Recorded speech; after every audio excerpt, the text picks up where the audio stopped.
I got that VICTORY.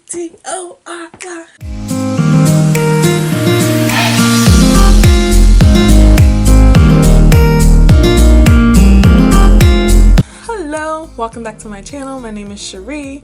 In this channel, I talk about everything centered around God and the scriptures and the Bible and spiritual growth and mental growth and just living an abundant life. In this video, I'm going to be talking about 6 reasons why you don't have the victory. All of it is centered around your mindset. So let's get into it. Reason number 1, you're focusing on what you don't have.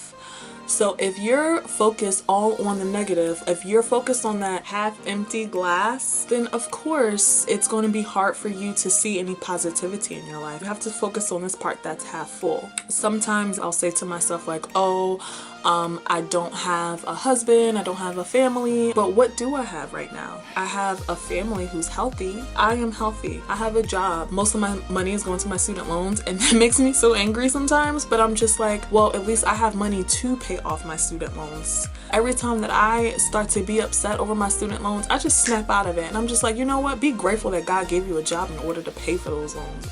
Reason number 2, you forget to reflect on God's goodness. The times in my life where I've been like the most miserable is when I forget to reflect on what He's done for me. Every once in a while, I just gotta go back to 5 years ago when I was in college and I didn't want to live and I was begging Him to take my life, how I feel now and how I am glad to live, and I'm excited to wake up and I'm excited to move forward throughout my day. And I just look back on those times when He was the only one who was there and when He helped me get through and when He put peace in my heart. And when I think about that, that's just immeasurable compared to the things that I have now. Reason number 3. You see God as too small. You see Him as a small God. You really have to know who God is. And in order to know who He is, you have to stay in your word. He is all in the scriptures. When you read in the New Testament, in the Old Testament, it doesn't matter where, He is in the scriptures. And I love reading the Old Testament because even though the miracles they don't look the same today, He's still the same God. He's still performing miracles. I remember one time I had the thought like, oh, I wish that God performed the same miracles that He did. Like He parted the Red Sea. He had the 10 plagues of Moses. And I'm just like, wait a minute. He is the same God.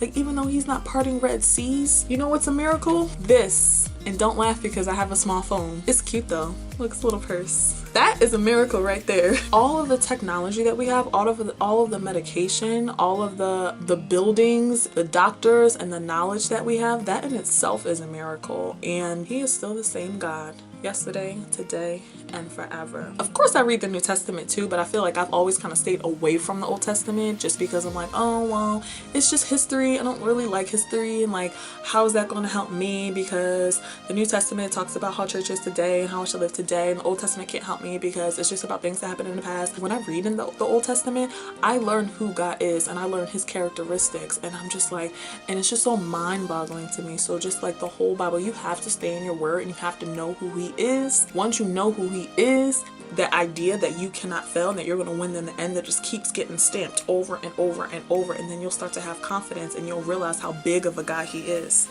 Reason number 4, you catastrophize everything.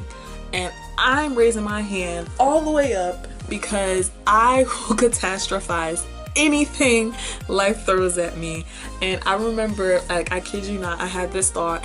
I had to, for grad school, upload a video, a teaching video of myself, and for some reason, like, it wasn't working. It didn't work immediately, and I was just like, oh, I'm gonna fail. That's it. School's over. Let me go. Bye. And I'm just like, that little thing. I was so serious, and I'm like, that's a small thing. If you start to catastrophize everything, and if you start to feel like, oh no, this happened, my life is over, I'll never get married, and I'll never have kids, and I'll never get a car, I'll never be out of debt, you cannot think that way. Reason number 5, you feel sorry for yourself and you throw pity parties. And it is so easy to just sit there and just be like, oh, my life sucks, nobody understands me, nobody gets it, nobody's been through what I've been through. And to be honest, all of that is not true. There are some people who've been through the same things that you've been through. There are some people who've been through things that are worse. And I'm not trying to downplay your feelings and downplay what happened to you, because that's real and it hurts, and I know. But you have to get to a point where you're just like, all right, I can't sit here in this funk anymore. You can choose to be happy. You can choose not to dwell on that thought, or you can choose not to dwell on whoever hurt you. You can choose peace. Reason number 6. You compare yourself to others. This is something that I've been doing and I didn't even realize it. My parents met when they were like 20, around that age, 21 or whatever. I'm thinking, oh, I'm gonna meet my spouse around the same age too. Here I am, nearing 30, and I'm just like, well, what happened? What's wrong? But the difference between me and my parents, they didn't go to college. I went to college, so that kind of split up that gap. Now I have a career and I'm working towards pay off my student loans and, you know, get rid of all of that debt before I get a family and a house. My life looks different than their life looked. Back then, it was average for people to get married and have kids and everything young. Now, 30 is kind of like the new 20, and 40 is kind of like the new 30. People are doing things later in their life because they're trying to establish their career a little bit earlier.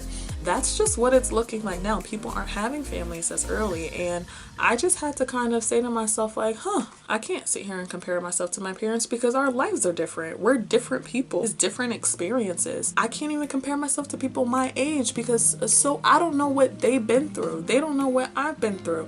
All of our experiences are different. I hope that this was helpful. Don't forget to like, don't forget to subscribe, don't forget to comment. Remember, I love you, I'm praying for you, and I'm here for you. Oh wait, I need a thumbnail. I've moved it. It's over. See, I catastrophize.